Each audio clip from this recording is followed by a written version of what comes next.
Shalom, shalom, shalom. First and foremost, I want to give all praises, honor, and glory to the Most High God, Yahweh Echad, because that is the only name and that's the only power that I serve, that we're supposed to serve, right? And I do so by Shema Mashiach wa Malak Yahweh Shai. That's who the world ignorantly calls Jesus Christ, the King of the Jews, the King of Israel, right? Called Palaf la Yahweh by Shem Yahweh Shai. All praises to the Most High God, Yahweh, in the name of His only begotten Son, Yahweh Shai, right? I said Yahweh Echad because He alone is who we give all praise, honor, and glory to. He alone is who we must worship, the Most High God. All praises to the Most High God, right? So through the spirit and power of Yahweh by Shem Yahweh Shai, I just put together a little lesson, right? Someone had commented on one of my videos, so I'm responding to this comment. I forgot, I don't remember the name who did it. Matter of fact, let me just see. I want to be. It doesn't really matter. So I seen a comment. I don't remember where exactly, but it was like one of the. It was I check my comments here and there, but I want to address something because someone did. And if you see this video, the water, you let me put together this lesson. And I get a flood of comments, so I don't remember, but I do remember seeing this one specific comment. Basically, they asked me, could I go over the sex being marriage laws, right? So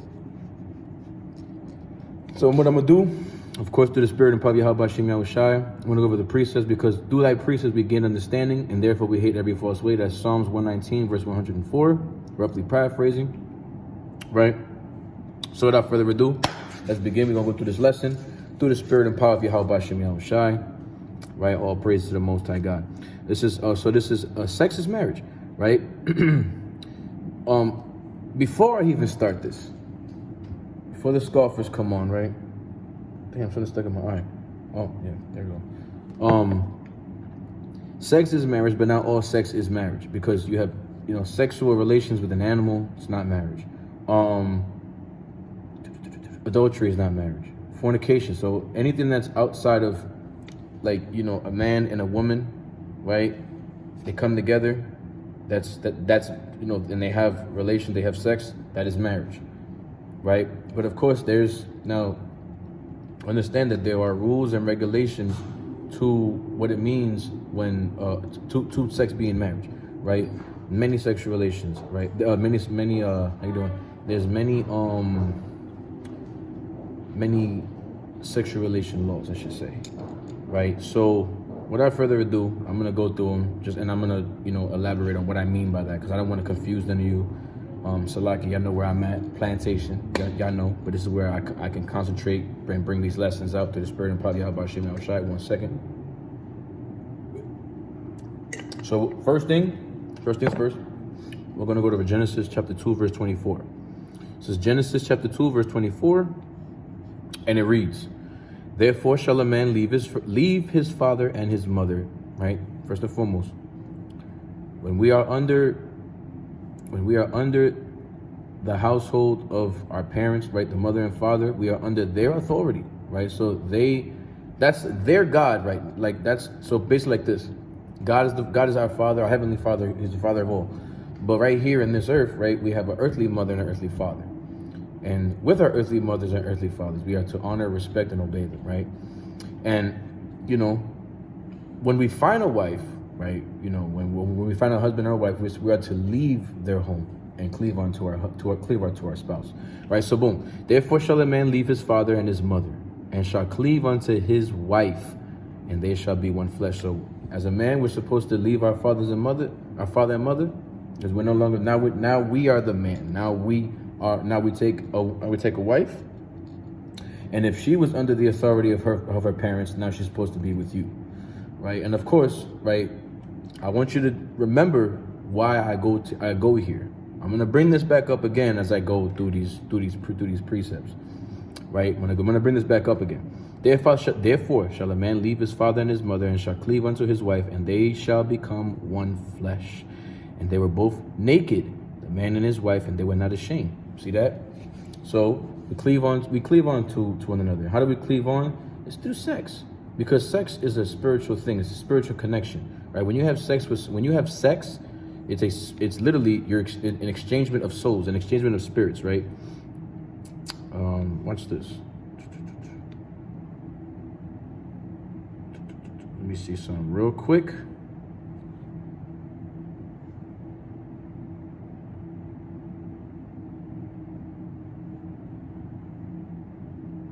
So I just Googled sex being spiritual, and this is what I see. It says, for many people, sex has many purposes. On the surface, it offers physical pleasure and release, but that's not all. Sex can also help partners connect emotionally, building intimacy and trust. Some people even go a step further and view sex as not just a physical and emotional experience, but as a spiritual one too. Right? Now, here's a question someone asked. It says, what does sex represent spiritually? Right? And the answer is, it plays a huge role in the physical health and vitality of the body. Sex is also an immense universal force that can merge your spirit, your divine essence, with your body. See that? So you connect with each other. The two become one flesh, right? Sex is involution, which means spirit descending, right? And evolution, which means physical ascending, meeting at the heart in an explosion of pure love. So you have a descending and an ascending. When they come together, boom, now they're both together now, right? Now they're bound with each other, right? Here's another one. Someone said, why is sex so powerful? It reads, the answer is right here what they wrote. It says, when we have sex, the physical signals felt by the body send signals through our nerves to the brain, which the brain is, your conscious, your soul, right? It says, which reacts by releasing chemicals that make us experience even more pleasure. Some research suggests that rhythmic nature of sex and sexual stimulation creates a physical, psychological loop of pleasure. So again, it's not just about physical, it's also a spiritual thing. So it is very spiritual, right? Let's see.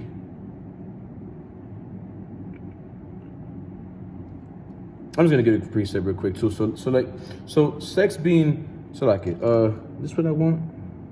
Boom. So sex is a beautiful thing. The Most High God gave us sex, right? Sex it's powerful, right? Not only in the physical but also spiritual. I'm gonna read this real quick. Hebrews 13:4. It says, "Let marriage be held in honor among all, and let the marriage bed be undefiled. For God will judge the sexually immoral and adulterers." Right? So adulterers, right? People who commit adultery and fornicators, right? These people the Most High is going to judge. But sex, when you're with your partner, there's nothing wrong with it, right? Sex was given to you by the Most High God. It's how we also procreate. You cannot make a baby without having sex. You need to have Salaki, man and a woman. You need to have a man and a woman, and the man, right? The woman cannot produce a baby without the man's seed or sperm, right? So let's go to this account real quick. I'm gonna go to Tobit, right? Tobit chapter 7 and verse 13, because this is something that Christians, or a lot of you got a lot of Hebrew Israelites out there that like to say that we're supposed to have a paper marriage because that's what God said to do. But nowhere in the law do you see where God says we need to have a written law or a paper written, that signifies, hey, we're both married, or getting a wedding ring. Now, what is the origin of the wedding ring, right? Before I read the verse, see this real quick. The origin of wedding rings, right?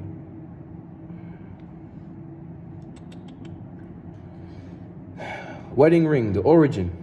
Right? A wedding ring or a wedding band is a finger ring that indicates that its wearer is married. It is usually forged from metal, traditionally gold or another precious metal. Rings were used in ancient Rome during marriage. Through the modern practice of exchanging rings during weddings has a Christian origin. Let's go, depending on the culture. Let's go to the historical. So it says the Western traditions of wedding rings can be traced to ancient Rome and Greece, and were first associated with the marital dowry, and later with a promise of fidelity.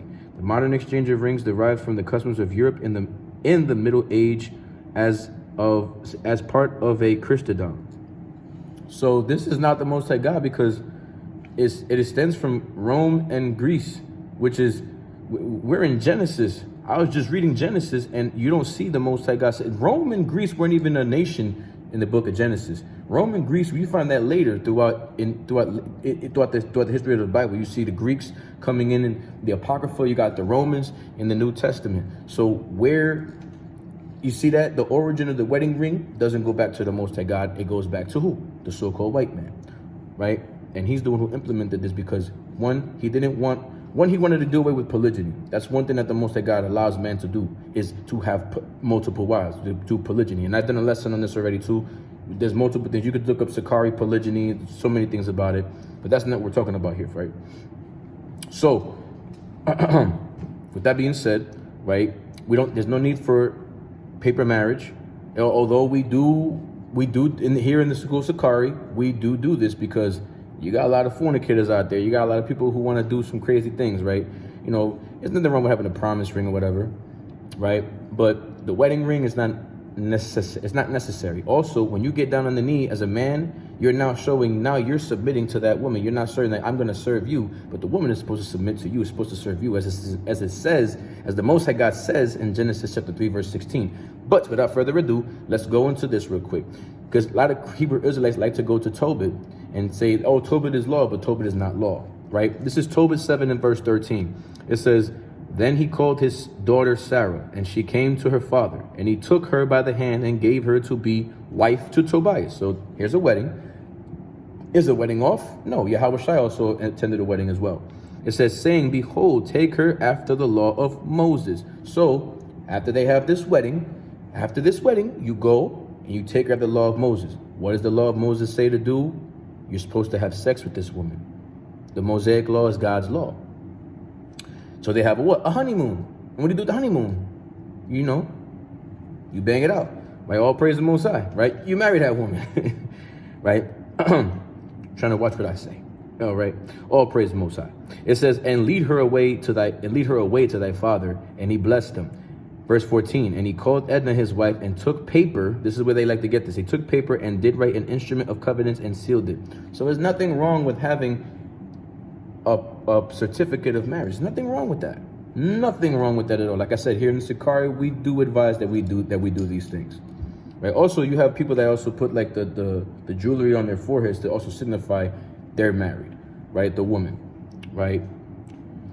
So you don't need a paper of marriage, but there's nothing wrong with that. Right? It's just not in the law. You can't find it. It's not validated in the laws of the Most High. You cannot find it. So when people say that, hey, it's in the laws of the Most High, you cannot demonstrate that. All right, all praises. Now let's go to one of my favorite accounts that we always like to go to as well. This is Genesis 24 and verse 64. Right? It says, and Rebekah lifted up her eyes, and when she saw Isaac, she lighted off the camel.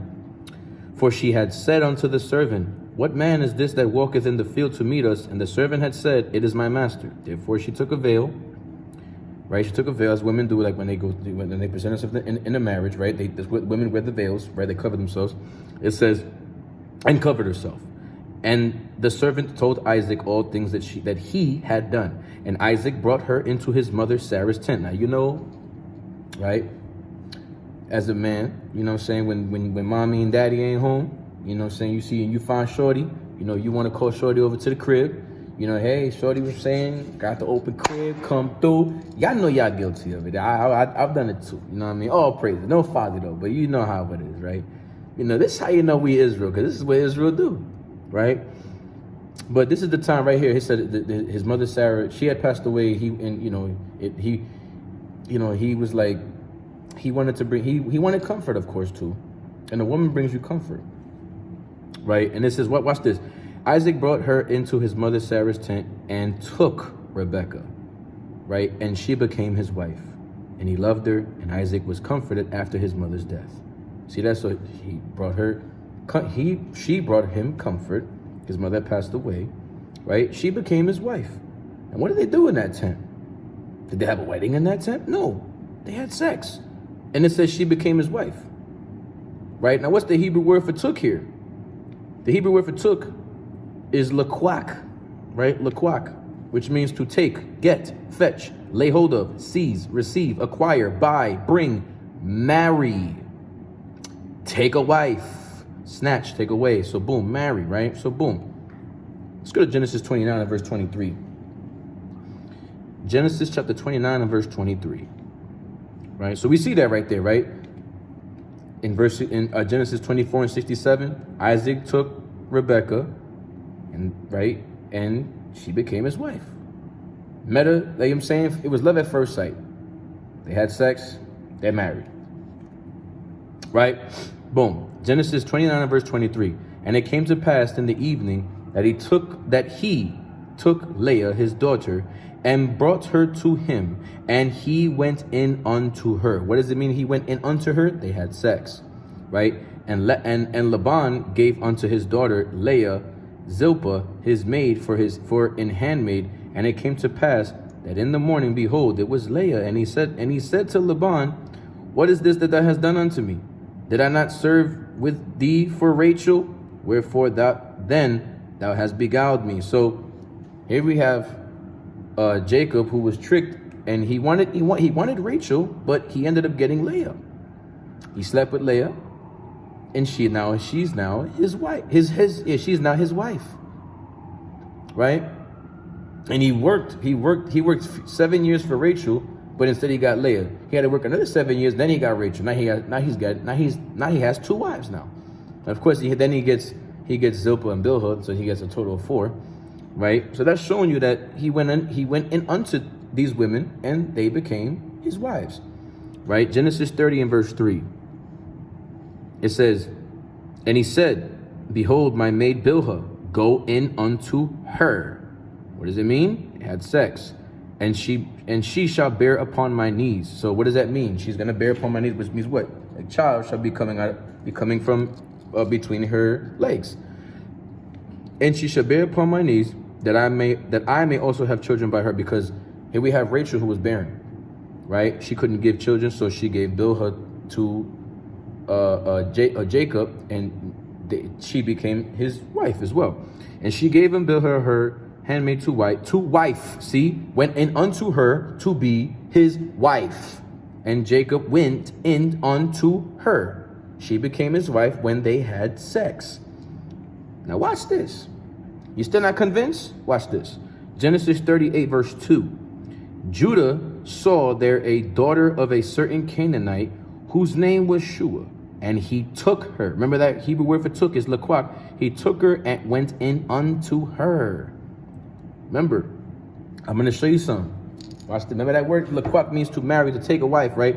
Let's read this same verse in the New Living Translation, the NLT. Watch this. There he saw a Canaanite woman, the daughter of Shua, and he married her. Right? Here we saw it just said he took, but in the NLT it says he married her. Now watch this. He married her when he slept with her. Ooh, that's a dagger right there. So sex is marriage. See that? So you understand that when you have sex with a woman, that becomes your wife. Right? Let's keep reading. Let's go to another precept. Let's show you some more. Right? Watch this. Exodus 21 and verse 10. If he take him another wife, just to prove this, of course, this is talking about if a man already has a wife and he takes another wife, so he wants another woman, which of course we are permitted. God, the Most High God allows us men to have multiple wives, right? It says, and if you take him another wife, her food, her raiment, and her duty of marriage. What's duty of marriage? Sex. It says, shall he not diminish? So you cannot stop having if you take this woman to be your wife, you're supposed to perform the duty of marriage. That is what remember we were reading earlier the question and the Q&A, right, on Google. Sex is we're supposed to have sex. The Most High God gave it to us for pleasure, for intimacy, for trust, all of that. All of that, right? Let's go back real quick. Right? Because sex is what? It's not just a physical and emotional experience. It's also it's not just like it's not just a physical, emotional. It's like tongue twisting. Oof. It's not just a physical and emotional experience. It's also a spiritual one too, right? And sex is very powerful, right? Salakia, right? All praise to the Most High, right? So, Colossians 3 verse 19, husbands, love your wives and be not bitter against them. So again, we're supposed to perform the duty of marriages to our women, right? And you're not supposed to deal with her bitterly, right? You're not supposed to rule over her with rigor, right? You can't do abominably unto her. You're supposed to love her as Christ loved the church. As Christ loved the church, meaning Israel. As Christ loved and died for the nation of Israel, we are to love our women the same way, right? Hey, I'm a man that I need my woman. I'm telling you that straight up. Now, let me show you something real quick too, right? Let me give y'all a parable. I'm gonna show you guys a parable of the Most High marrying Israel. Just check this out. This is the book of Ezekiel, chapter 16 and verse 8 in the GNT, right? It says, as I passed by again, I saw that the time had come for you to fall in love. I covered your naked body. What are you doing if you're naked, right? Check this out. I covered your naked body with my coat and promised to love you. Yes, I made a marriage covenant with you, and you became mine. This is what the sovereign Lord says. So the Most High used a parable and said, Israel, you was naked, and I married you. Well, what are you doing when you're naked? You know you're married. You having sex. Does that mean God literally injected us with? No, it's not. It's not what it's saying. It's just saying he's using a parable and saying that, you know, when we come together, right? When the two become one. That's through it's an intercourse, but he said, I made a marriage covenant, which was you're my wife. The Most High called us his wife, right? The Most High called Israel his wife. So he's just basically, you know, that's just the parable saying, look, sex is marriage. Of course, it's not, the Most High didn't have actual intercourse with us, but it's using a parable and saying, you know, symbolism to show you that sex is marriage, right? Now, here's the tricky part right here. Here's where it gets spicy. Right? Let's go to Exodus 22 and verse 16. Look what it says. It says, if a man entice a maid that is not betrothed and lie with her, he shall surely endow her to be his wife. But wait a minute. Didn't you just say, Ratazach, that sex is marriage? So what are you saying here? I got you. Watch this. Let's read this in the MSG translation. Watch this. It's Exodus 22 verse 16. Watch this. Remember what I talked about Genesis? I'm going to bring it back up again. I'm going to show you. If a man seduces a virgin, so this is Exodus 22 verse 16 in the MSG. If a man seduces a virgin who is not engaged to be married and sleeps with her, so you have sex with this woman, he must pay the marriage price and marry her. What does this mean?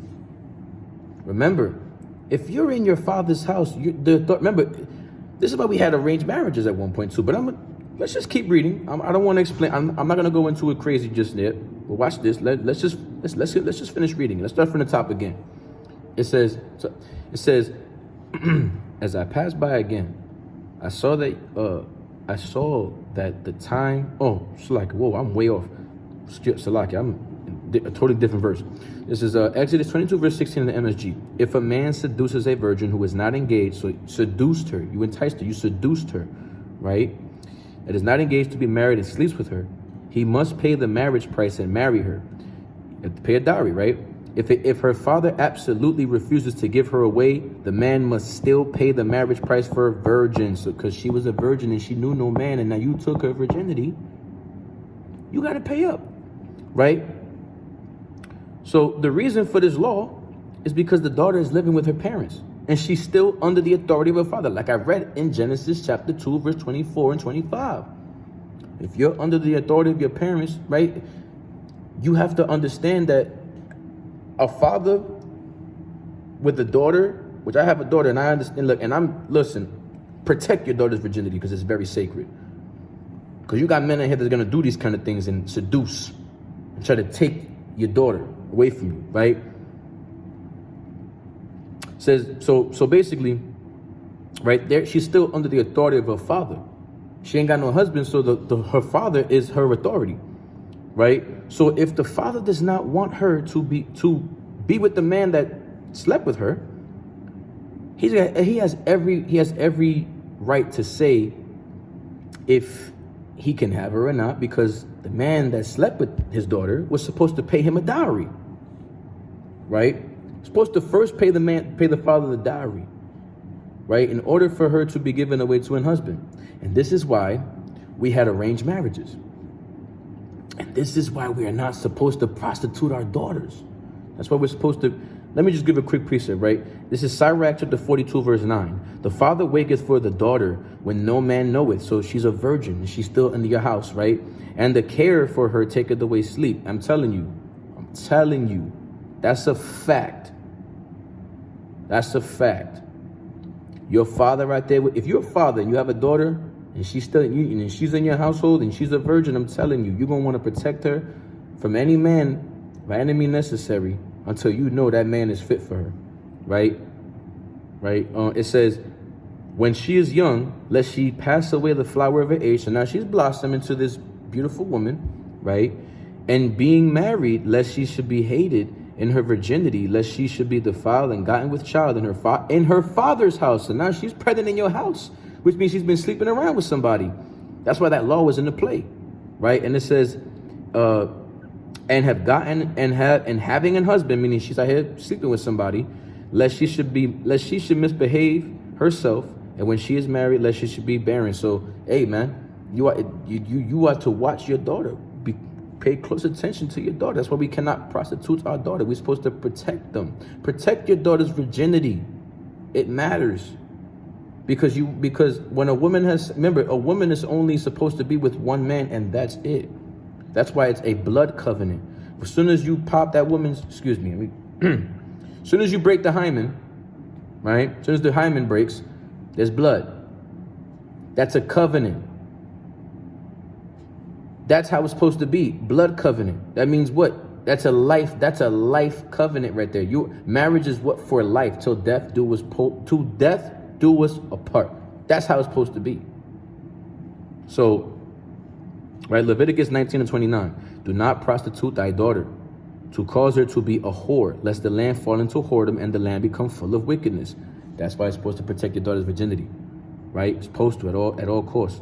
So back to some more marriage. We're going to go back to some more sex marriage laws and all that, and some more precepts. This is Deuteronomy 21, verse 10. Salaki, before I don't want to go fast. I just hope y'all following along, taking notes, and please, take notes. I'm telling you, all praise to the Most High. Right? Deuteronomy 21 and verse 10. When thou goest forth to war against thine enemies, and Yahweh God hath delivered them into thine hands, thou hast taken them captive, and seest among the captives a beautiful woman, and hast a desire unto her, that thou wouldest have her to thy wife. Then thou shalt bring her home to thy house, and she shall shave her head and pare her nails, and she shall put the raiment of her captivity from off her. So this is Israelite men going to war, killing the enemies, taking the women as what's that called? There's a word for it. Anyway, you go to war, the women are there, now they're captive, right? What do you do with the women? You take them, right? Because guess what? They have wombs. And guess what you do with the woman? They're supposed to now bear children for you, right? And it says, and she shall put the raiment of her captivity, and shall remain in thine house, and bewail her father and her mother a full month. And after that, thou shalt go in unto her, have sex with her, and be her husband, and she shall be thy wife. So see that? You could take the heathens, boom, take them, boom. This is the law. When you go forth to enemy, you go forth with your enemies, and the enemies get destroyed. Of course, we're not doing that now, but hey, in the future when it happens, you take their women, right? You take the woman, and the woman's womb is to do what? To produce babies. That's what they're gonna be. That's what you call captives of war, right? Boom, right? So that's one thing to show. That's also another thing showing that, hey, look, sex being marriage, right there, boom, right? Deuteronomy 25 and verse 5. Here's a good one. If brethren dwell together and one of them die and have no child, The wife of the dead shall not marry without unto a stranger her brothers. So like her husband's brother shall go in unto her and take her to him to wife and perform the duty of an husband's brother unto her. So now you're supposed to you're supposed to go in unto her. So if you dwelling together, you have a brother who has a woman, has a wife, they didn't bear children, and he passes away. Your job as his brother is to take his woman, and now you're supposed to go in unto her to produce seed for her. That's why the Most High killed that man, because he spilt the seed instead of putting the seed in that woman. It's not right. So, yeah. So you're supposed to perform the duty of marriage. And let's say you already have a wife, now you have two wives. That's another one right there showing you that, hey, polygyny is lawful. It's in the Bible, right? So, right, that's what you're supposed to do. Of course, you won't have Israelites doing that today. Yeah, that's nasty. Whatever, man, childish as hell, right? But this is what the Bible said. This is the Most High God saying that, hey, look, sex is marriage, right? Righteously, lawfully. This is what makes us together. This is what makes the two flesh become one. And the reason why the Most High God says to do this is because what? That seed line, right? Your brother made regeneration, so that the seed can keep going. It comes back. And how is he going to come back? Through you, right? All praise to the Most High, right? So he was Judah, you Judah, boom, boom. I'm Ephraim, he was Ephraim, boom, boom. He's going to come back as an Ephraimite. You don't tribe hop. That's crazy. That's preposterous, right? Like I said, so Romans, let me just got three more for y'all real quick, right? Let's go to Romans 5 and verse 13. It says, for unto the law, for until the law, sin was in the world, but sin is not imputed when there is no law, right? So for where there is no law, there is no sin, right? So let me read it again. For until the law, sin was in the world, but sin is not imputed when there is no law. So there's no law, is no sin. Sex is marriage, right? Deuteronomy 4 and 2. What you people like to do, and I should have brought this earlier when I brought up Tobit, you like to add to the word of the Most High. And the Most High God says, do not do that, right? Deuteronomy 4 and 2. Ye shall not add unto the word which I command you, neither shall you diminish aught from it. So you can't add and you can't take away. It says that you may keep the commandments of the Lord your God, which I command you. You're supposed to keep whatever it says, because the law is what? It's perfect. 1 Peter 3 and 7, likewise ye husbands, dwell with them according to knowledge, giving honor unto the wife as unto the weaker vessel, and as being heirs together of the grace of life, that your prayers be not hindered. So you're supposed to love your wife, right? You're supposed to love each other. Keep performing that duty of marriage. Keep that marriage alive. Keep you know what I'm saying? Keep make it spicy, right? All praise the Most High, right? All praises. So that right there, in response, just showing y'all that yes, sex is marriage. That's what the Bible defines as marriage. And of course, not all sexual laws are not all sex is marriage, but yes, sex consummates the marriage. So with that, I give all praise, honor, and glory to the Most High God Yahweh, and I do so by Hashem Mashiach Malak Yahushai. Say Shalom, Kwam Yashala. Hope you was edified. Ahab Ka, Shalom Israel, Mawaf Lababal.